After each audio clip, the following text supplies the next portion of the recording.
नमस्कार दोस्तों, स्वागत है आपका हमारे YouTube चैनल इडू अरना पर। दोस्तों आज बात करेंगे हम प्राचीन कालीन बिहार के इतिहास से। प्राचीन कालीन बिहार के इतिहास से जो बिहार के किसी भी एग्जाम में महत्वपूर्ण प्रश्न आते हैं उसके बारे में हम आज चर्चा करेंगे और देखेंगे इसका आंसर क्या है और उसका तथ्य क्या है। तो सबसे पहले शुरू करते हैं पहला प्रश्न से। पहला प्रश्न है, निम्नलिखित में से किस ग्रंथ में मगध क्षेत्र में रहने वाले लोगों को ब्रात्य शब्द का प्रयोग किया गया था। ऑप्शन आपका 4 है। ए में है ऋग्वेद, बी में है सामवेद, सी में है अथर्ववेद और डी में है शतपथ ब्राह्मण। तो आपका जवाब होगा इसमें ऋग्वेद। ऋग्वेद में ही जो है मगध क्षेत्र को कीकट की संज्ञा दिया गया था और इसमें जो निवास करने वाले लोग थे उसको ब्रात्य कहा गया था। तो इसका ऑप्शन जो हो जाएगा आपका ऋग्वेद हो जाएगा। प्रश्न ऑप्शन संख्या 1। चलिए दूसरा प्रश्न देखते हैं। इसमें प्रश्न दूसरा में बिहार क्षेत्र की चर्चा सर्वप्रथम किस साहित्यिक रचना में मिलती है। तो ऑप्शन इसमें भी आपका 4 है, अथर्ववेद, सामवेद, वायुपुराण और शतपथ ब्राह्मण। तो इसका जो ऑप्शन हो जाएगा आपका शतपथ ब्राह्मण में जो है बिहार के क्षेत्र का सर्वप्रथम जो है जानकारी मिलती है। प्रश्न संख्या 3 में है, बिहार में नवपाषाण कालीन संस्कृति के महत्वपूर्ण स्थान निम्नलिखित में से कौन है। ऑप्शन ए है चिरांद, बी है मुंगेर, सी है भागलपुर और डी है नालंदा। तो दोस्तों सबसे पहले समझिए नवपाषाण कालीन संस्कृति क्या है। दोस्तों 2500 ईसा पूर्व से लेकर 1200 ईसा पूर्व तक के 1500 ईसा पूर्व तक की जो समय था उस समय के संस्कृति को नवपाषाण कालीन संस्कृति कहा जाता है। उस समय जो बिहार में वो क्षेत्र थे नवपाषाण कालीन संस्कृति के वो था चिरांद। ऑप्शन ए में चिरांद वर्तमान में बिहार के सारण जिला में स्थित है। तो इसका ऑप्शन जो हो जाएगा आपका होगा चिरांद। फिर है कार्बन डेटिंग विधि से चिरांद संस्कृति को कितने वर्ष पुराना माना जाता है। तो ऑप्शन ए में है 2200 ईस्वी से 1800 ईसा पूर्व तक, 1800 ईस्वी से 1200 ईसा पूर्व तक, 1200 ईस्वी से 800 ईसा पूर्व तक या 800 ईसा पूर्व से 600 ईसा पूर्व तक। तो कार्बन डेटिंग विधि के अनुसार जो है चिरांद संस्कृति को 1800 से 1200 ईसा पूर्व तक के बीच का काल माना जाता है। तो इसका ऑप्शन हो जाएगा आपका बी। चलिए प्रश्न संख्या 5 देखते हैं। निम्नलिखित में से कौन महाजनपद बिहार में नहीं था। तो हम जानते हैं कि बिहार में जो है 3 महाजनपद हुआ करता था। उसमें अंग, मगध, बज्जी तीनों मौजूद था और वत्स जो है वह नहीं था। तो बिहार में इसमें प्रश्न पूछा जाता है निम्नलिखित से कौन महाजनपद बिहार में नहीं था। तो इसका ऑप्शन हो जाएगा ए वत्स। वत्स जो है बिहार में मौजूद नहीं था। प्रश्न संख्या 6 में है, विदेह राज का उल्लेख सर्वप्रथम किस ग्रंथ में है। विदेह राज यानी वर्तमान में इसको कहें तो ही जो मिथिलांचल का क्षेत्र है उसको विदेह राज कहा गया था। तो विदेह राज जो है आपका उसका जो है उल्लेख यजुर्वेद में किया गया है। विदेह राज का उल्लेख जो है आपका यजुर्वेद में किया गया है और इसका ऑप्शन जो हो जाएगा आपका होगा बी। यजुर्वेद में इसका उल्लेख किया गया है। प्रश्न संख्या 7 में है आपका, बुद्ध के जन्म से पूर्व 6ठी शताब्दी ईसा पूर्व में भारतवर्ष 16 महाजनपदों में बटा था। इसका उल्लेख किस ग्रंथ में से प्राप्त होता है।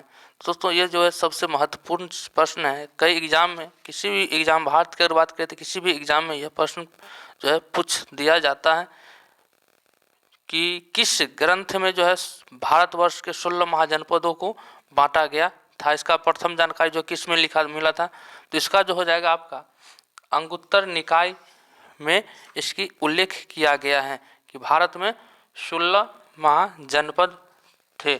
और यह 16 महाजनपद कौन कौन थे।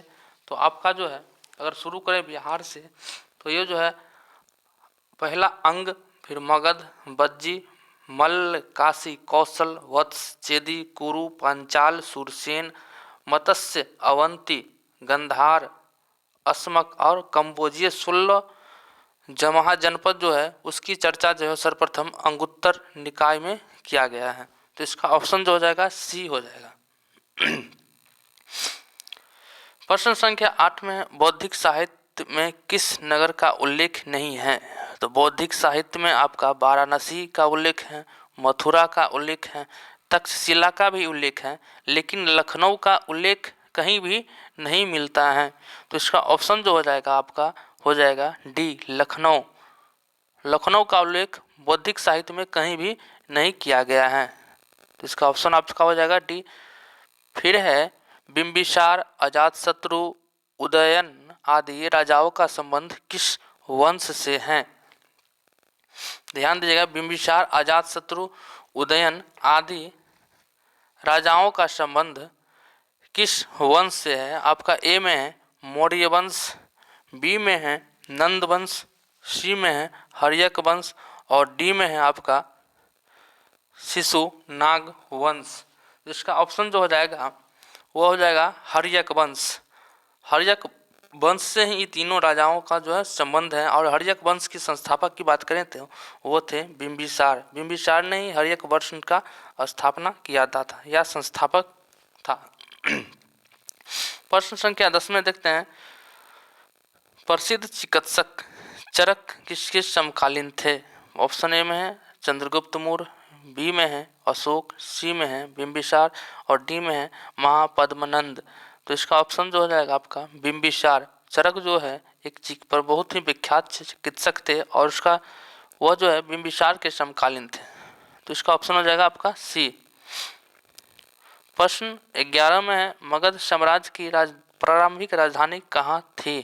पहला है ए राजगिरी, बी पाटलिपुत्र, सी में आपका चंपा, डी में है वैशाली। तो आपको बता दें कि मगध साम्राज्य की जो प्रारंभिक राजधानी थी वह राजगिरी, ए में राजगिरी था। तो इसका ऑप्शन हो जाएगा ए। प्रश्न संख्या 12 में, निम्नलिखित में से किसके शासनकाल में भारत पर सिकंदर का आक्रमण हुआ था? तो ए में है महापद्मानंद, बी में है कालाशोक, सी में है घनानंद और डी में है आपका उदयन। तो इसका जो है आपका ऑप्शन हो जाएगा घनानंद। घनानंद के समय में ही भारत पर जो है सिकंदर का आक्रमण हुआ था। तो इसका ऑप्शन हो जाएगा आपका सी, घनानंद।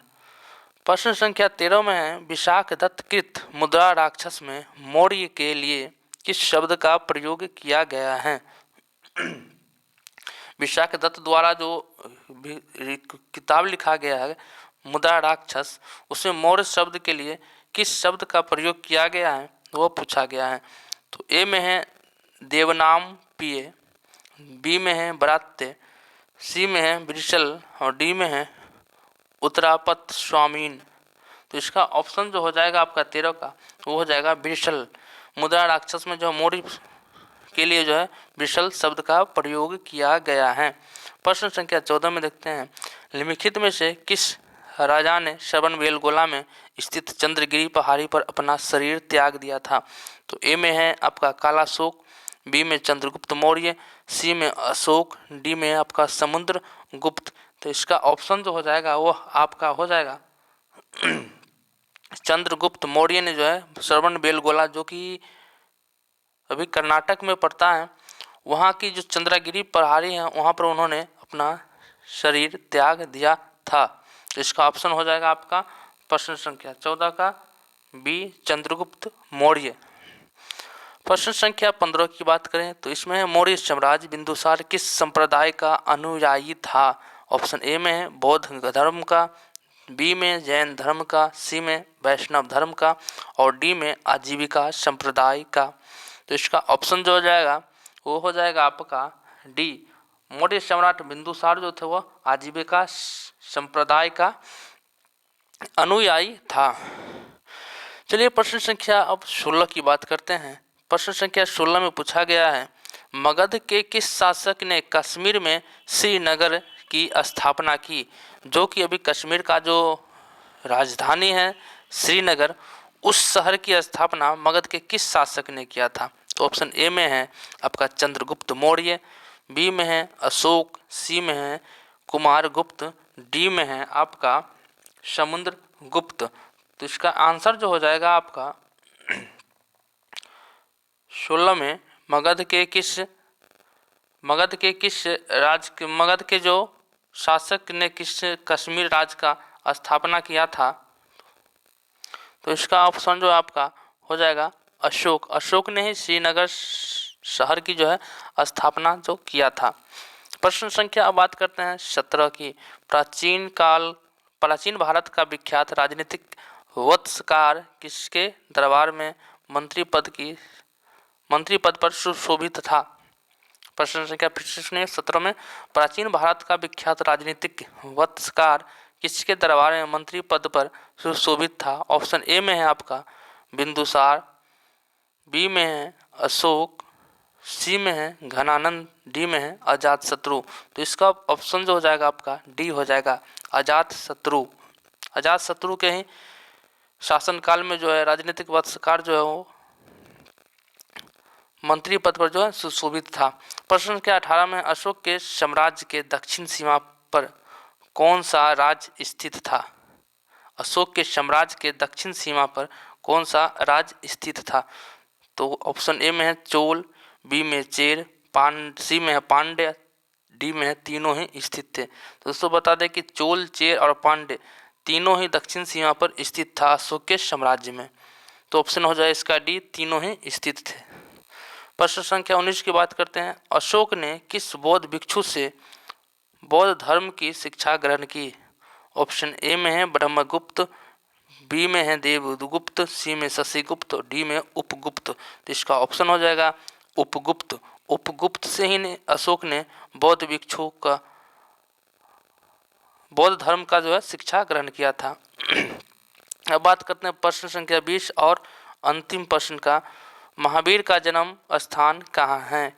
तो इसका ऑप्शन हो जाएगा ए में बोधगया, बी में लुम्बिनी, सी में कुंडग्राम और डी में पावापुरी।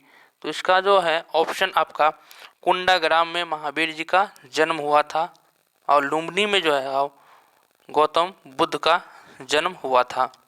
तो इसका प्रश्न संख्या बी में पूछा गया महावीर का जन्म स्थान कहाँ है? तो उसका हो जाएगा ऑप्शन सी कुंडग्राम।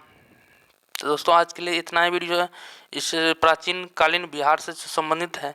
अभी 4 सीरीज आएगा जिसमें पहला सीरीज आपका खत्म हो गया। कुल 80 प्रश्न मुझसे देखेंगे। तो आज के लिए विदा।